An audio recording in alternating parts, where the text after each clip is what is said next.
Hello.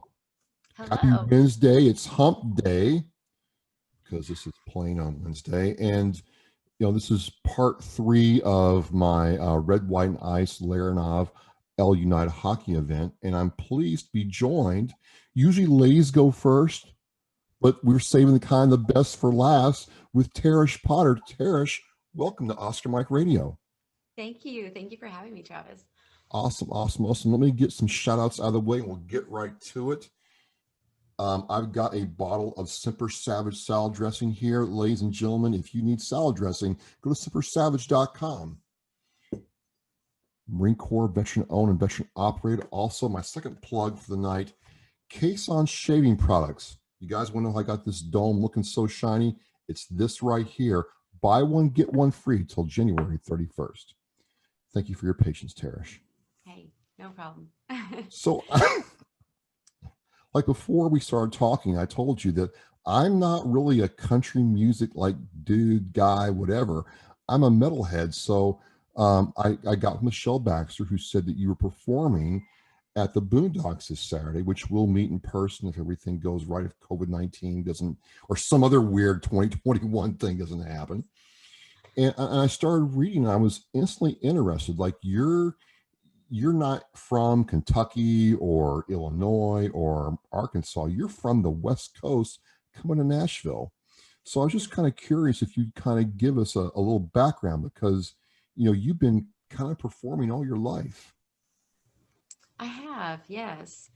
And yes, I am from the West Coast, but I'm also technically from Alabama as well. I consider myself from Birmingham because I lived there middle school through high school.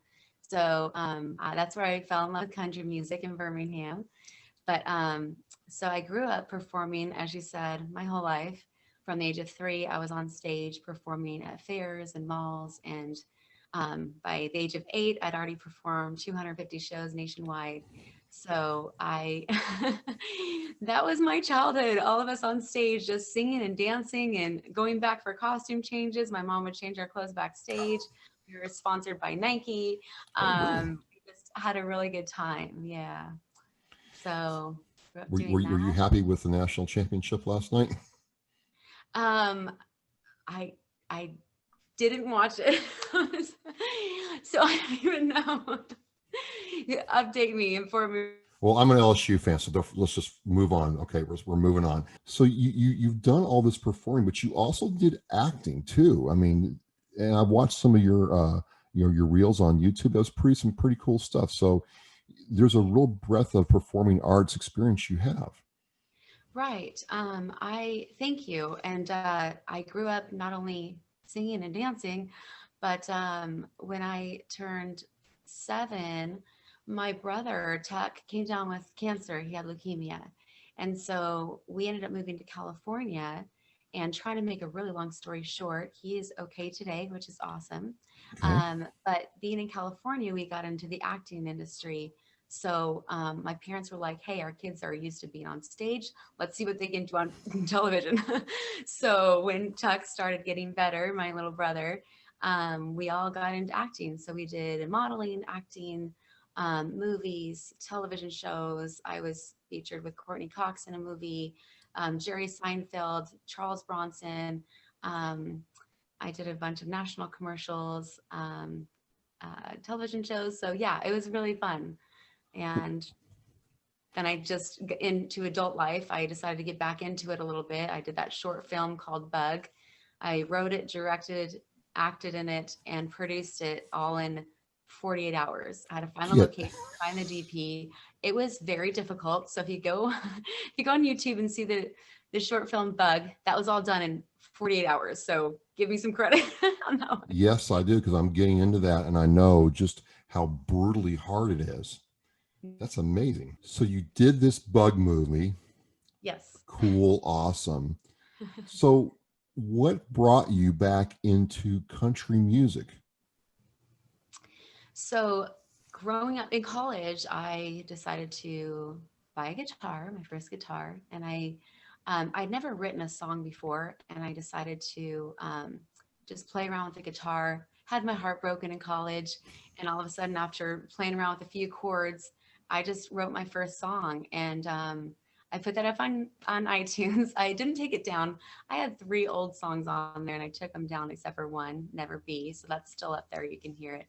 But from there, I was like, I really love songwriting, and I was so used to performing on stage.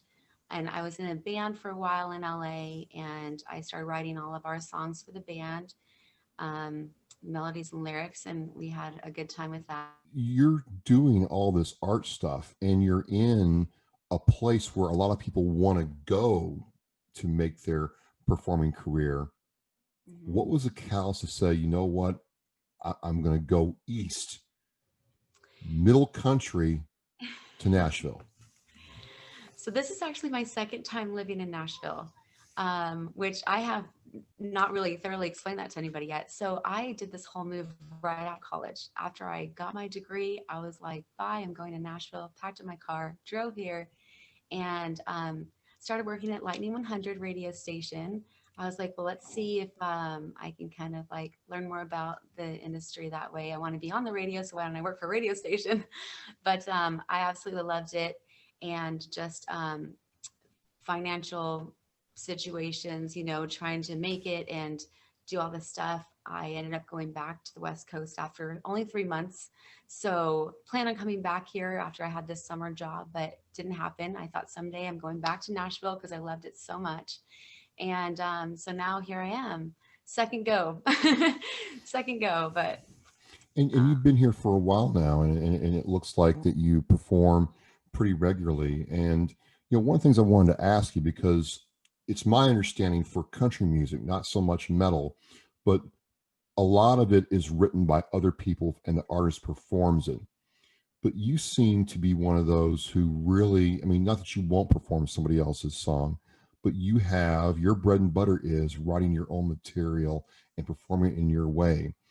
So I'm kind of curious, how does your creative process work to pick a subject that's personal and dear to you and bring that out in music?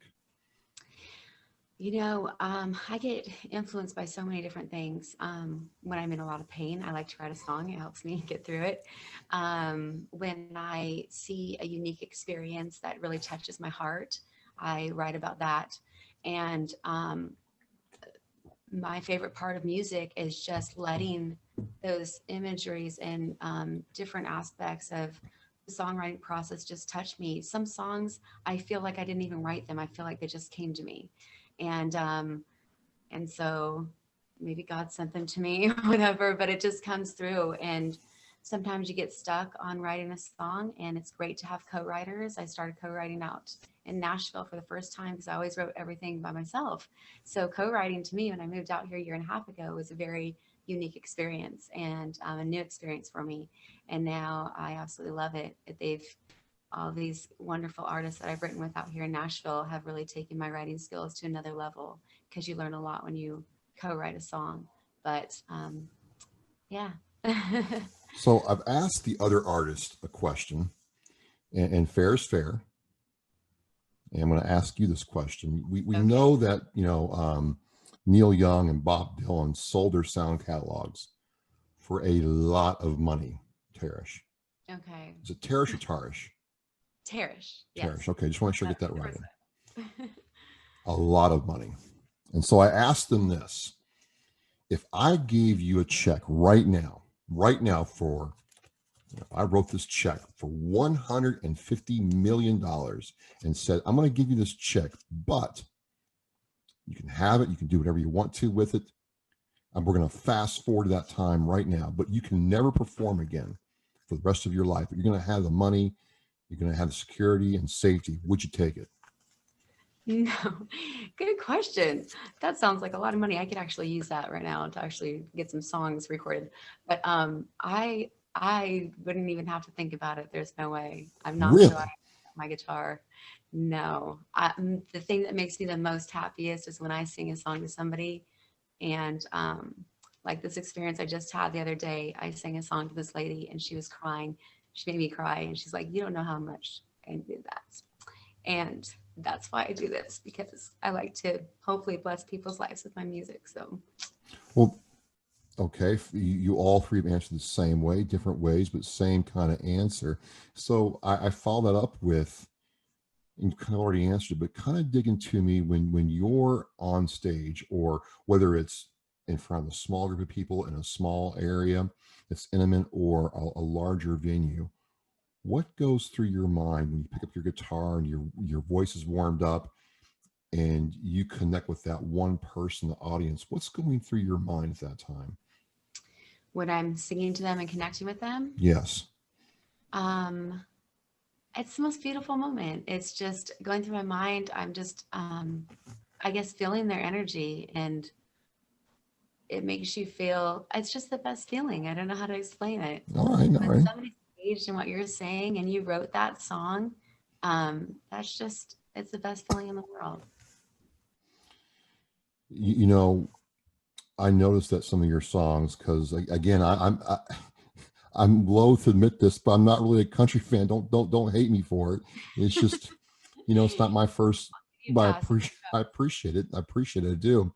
But I notice a lot of the themes of your song are about, love and pain and life, and how much of you and your personal experience is in those songs. Because I was watching the uh I'm gonna get this wrong. Let me see if I pull this up. The last gig you did. Let me see if I get this right. Bell the Belcourt Taps. I think if I Yes. got, and I'm watching the video and I'm like, wow. I mean, that's not just somebody up there mailing in, right? They're there for 2 hours to do a set, get their money, and go home. Something in the song that you were singing was a real personal connection. So I'm just kind of curious how much of you and your personal life and experience is in what you write. Um, well, if it's a song that I wrote solely by myself, the majority of the time, 95% of the time, it's an experience that I had. So that song that you listened to, that was an experience that I had in a past relationship. But yeah, so a lot of it, and I think the songs that really touch your heart are really, you're just totally emotional and raw and real, and three chords and the truth, just really saying how you feel. When you write with a co-writer, you're taking their experiences and your experiences and putting them together, or you're being an actress that I am, you're making up a completely unique experience that you've never experienced, but somebody else has.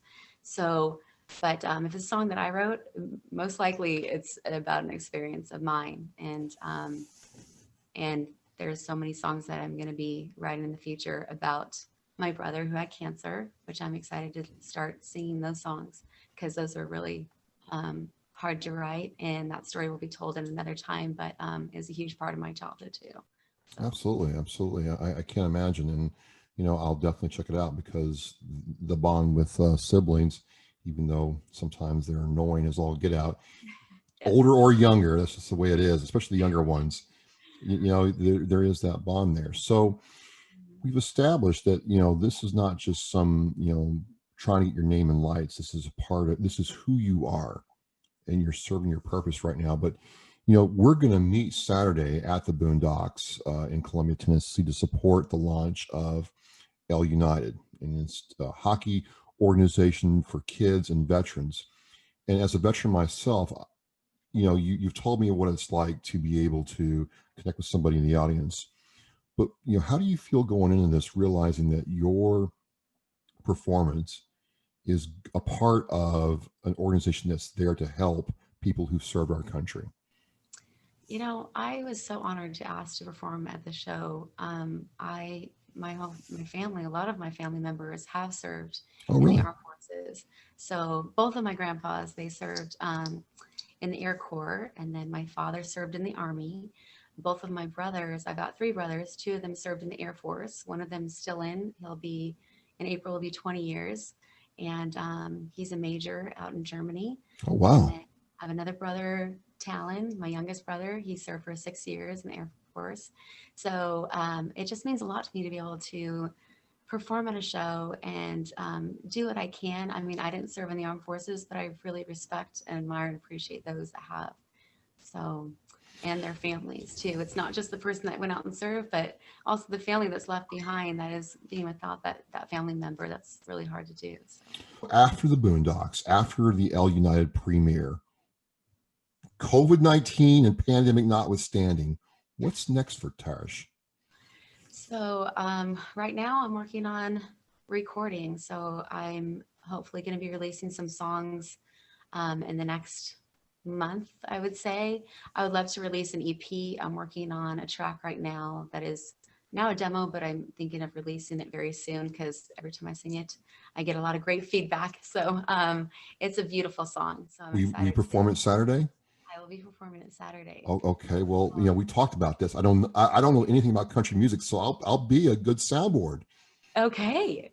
I mean, you're going to like hear the song. Hopefully you love it. I would love to hear feedback from you. So, but yeah, it's called Memory on Spin. And it's about that song that you hear that can really cause you some pain because it's about an emotional experience you had maybe with a loved one.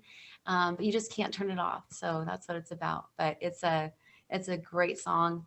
I'll be singing that there on Saturday. And so just getting back to your question, recording, I would love to, you know, um, go on tour at some point next year if that's possible.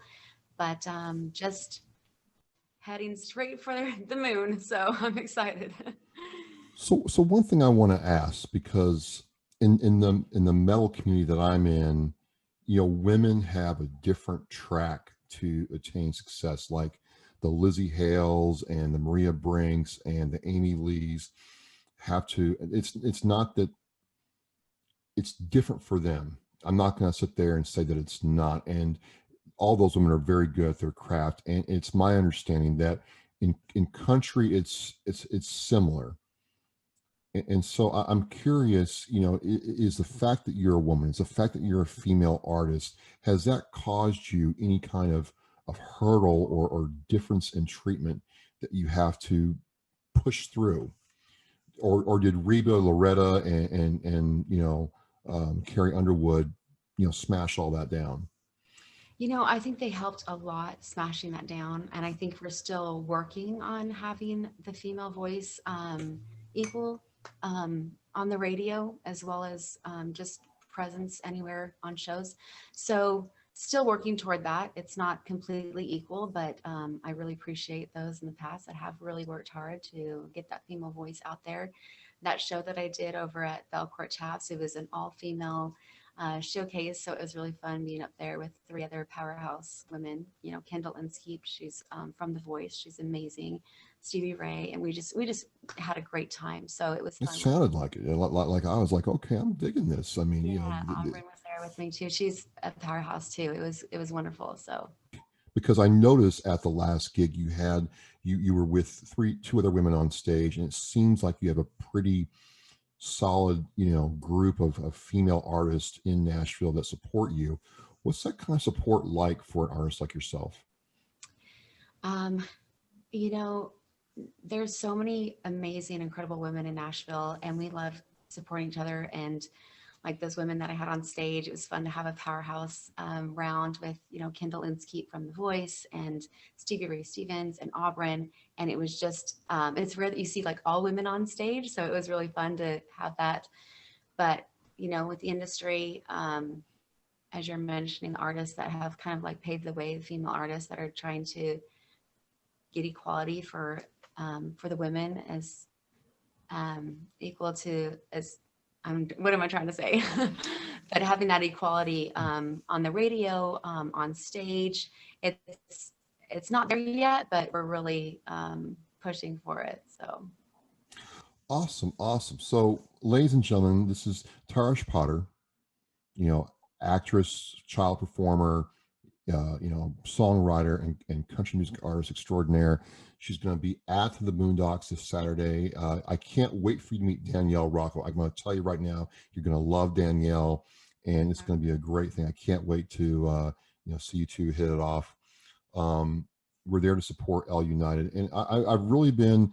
I interviewed Clayton Q and Chris Turner, and now you. And like I said, tongue in cheek, I don't know anything about country music, but I've learned that much like other artists, you all are very committed to your craft, and this is not just a thing. It's not a promo reel. Like your music is part of you. I think that's really coming through. So, one funny question I have before I let you go.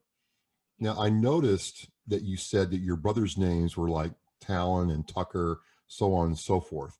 I'm going to tell you something about me. Yes. So, my first name is Travis. I'm the eldest. I'm the eldest of nine, and we all have TC for our initials. I'm That's curious, did your parents do the same thing with you all? We did. Oh We're all my God. we have so much in common, Travis. Yeah. Yes. You love country music. You got T names in your family. But yeah, we're all T's. There's Triskin, Tarrish, Trek, Tuck, Tylee, and Talon. Six Okay. of So us. Travis, Taz, Tobias, Teresa, Talitha, Thea, Tyler, Tara, and that's nine.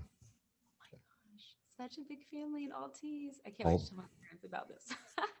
a funny story. I'll tell you in person why we got the T names, but yes, it's TC, and I couldn't believe they pull it off. And just for grins, my three sons are all TC as well. Oh, that's great. And what are their names?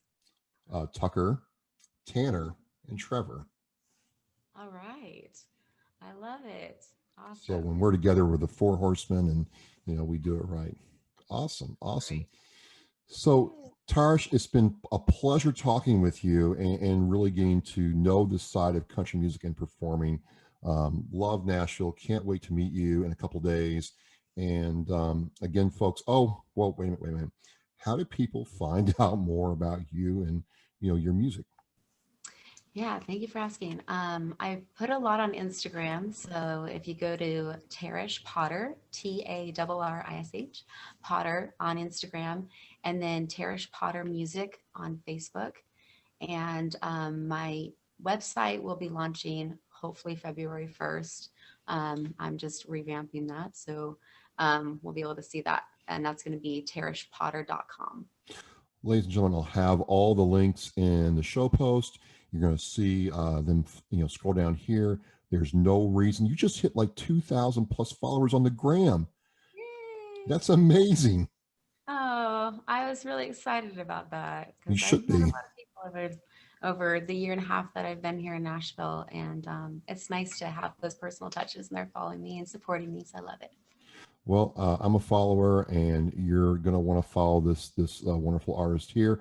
We're going to meet Saturday night with Danielle Rocco and for L United and Veterans. Tarish, thank you for coming on Oscar Mike Radio. Thank you so much. And that's it, folks. We'll see you later. We are Mission in Flight.